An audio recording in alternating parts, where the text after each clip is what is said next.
I'm Jay Harris with you. Game 2 of the NBA Finals, and we are all evened up at a game apiece thanks to the Warriors and another signature third quarter. They're up 17 here. Jordan Poole starting to hit from the outside. He had a pair of threes in the third, and this was just an absolute dagger. Devastating if you're on the other side to see that just inside half court. Poole pulling up from 39 feet out, something that the Warriors thought would happen. Here's Curry and Poole. He's capable to do that. We shoot half-court shots every practice, shoot around, and we have a little competition going. We count. If you make one during the game, we count it. So he took the lead tonight. We talked about it in shoot around a couple of days ago. Somebody was going to hit a half-court shot in this series, whether it was me or Steph. I just happened to hit it.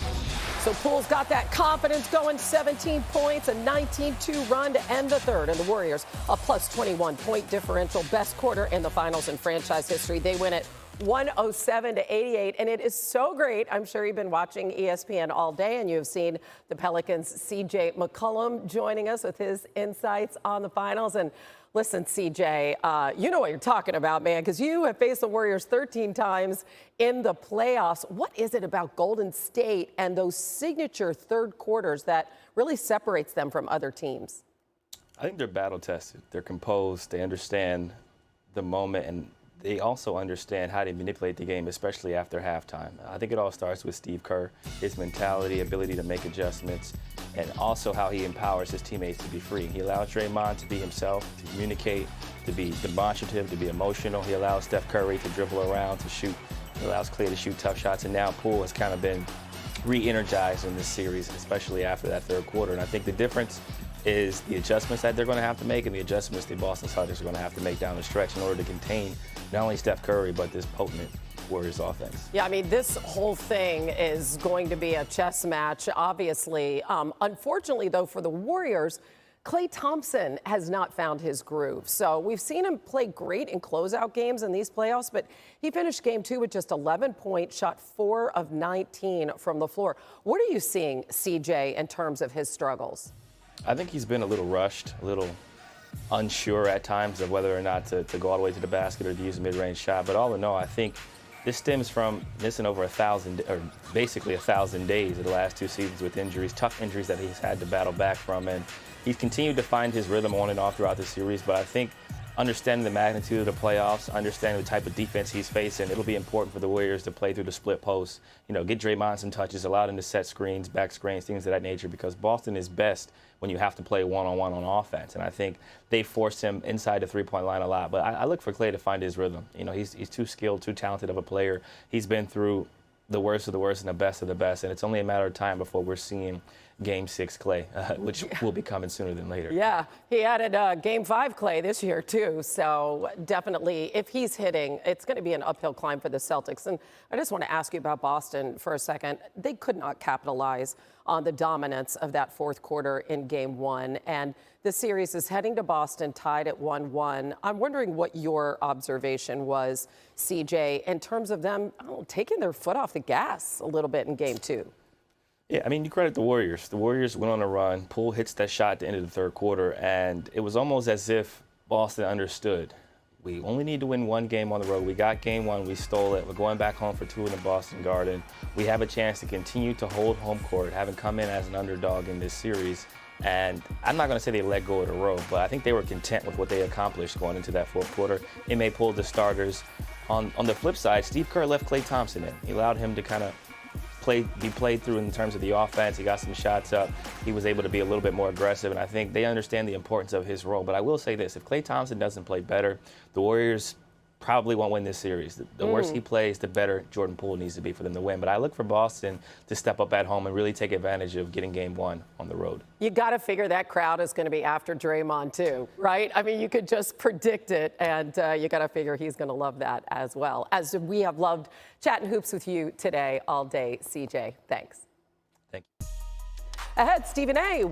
at this Game 2 in the Bay. Jason Tatum hoping to bounce back from that 3 for 17 shooting night he did not have a good game. Steph and the Warriors 4-0 in the playoffs, coming off a loss. And in the second quarter, it was tight in the first half. This is just over 6.5 to go. Tatum looking for Al Horford, and Curry with the steal. The Warriors in transition, and Curry pulls up and sinks a three. That was a huge deal for the Celtics. They turned the ball over 11 times in the first half, 4 turnovers for Tatum. And then look at this. So Jaylen Brown is fouled, shooting a three-pointer. He's fouled by Draymond Green. They have to be separated at this point. Green getting a technical foul earlier in the game, and after some deliberation is called with a common shooting foul here. He talked about the incident after the game. This is the NBA Finals, and like I said, I wear my badge of honor. It's not that I'm saying they necessarily treat me different. I've earned differential treatment, and I enjoy that. I embrace that. But I'm never going to let someone stand over me. I'm a man first. My kids are in the stands. I don't play by like those type of games, and so whatever happens at that point happens. And there you have it. Draymond bringing the intensity, and so did the Warriors in the third. Plus 40 in the third quarter in the finals under Steve Kerr. A patented run by the Warriors. Curry draining the three off the screen. He had 14 points in the third. He drops 3 3-pointers, sinking another one from long distance. Oh, totally devastating for the Celtics. Just over 30 seconds left, and Jordan Poole getting into the act. Man, look at that. That is so disheartening. If you're on the other side, Curry didn't even need to play down the stretch. Poole did. He pulls up from mid-range, so Poole's got that confidence going. He had 17 points last night. Horford losing the ball. It's another Warriors basket at the other end. 33 points off Celtics turnovers as they blow out the Celtics in Game 2, the final 102-88.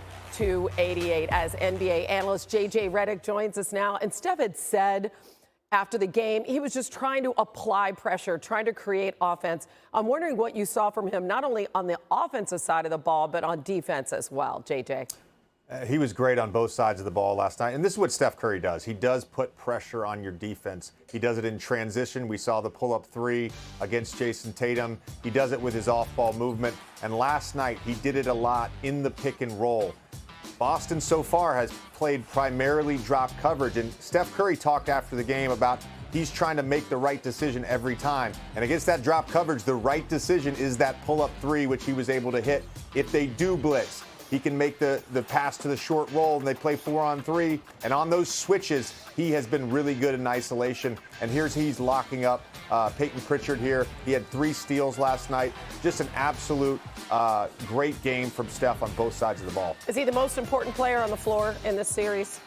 No, he's always going to be the most important player on the floor because look, we live in a solar system that is heliocentric, and the Warriors' solar system is Steph Curry-centric. He's the center of everything that they do, and obviously Draymond is the quarterback on that defensive end, but offensively, Steph is absolutely the most important player on the floor.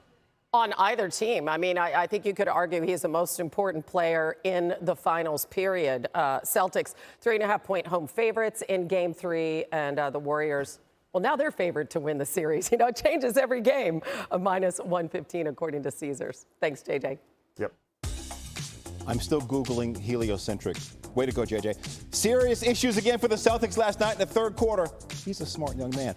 Boston committing 5 turnovers and made just 4 field goals. The Warriors outscored them by 21 points in that quarter. Also, the final 4.5 minutes of the third were where things got really bad. The Warriors outscored the Celtics 19-2 in that span. Boston did not make a single shot during this run. And this has been a trend for Boston all postseason. Overall, the Celtics have a -37-point differential in the third quarter of these playoffs, yet are positive in the other 3 quarters. Celtics coach Ime Udoka after the loss. For us, it was that's a disappointing quarter, of course, but the first half was just as disappointing, only being down 2 and not playing good basketball at all. Turnovers started happening, let them back in the game, and just offense wasn't as crisp with the ball movement and passing. 11 of our turnovers were live ball turnovers, 9 of them out of steals, so got to be better. All right, let's bring J.J. Redick back. J.J., how does Boston fix their offense, especially in the third quarter?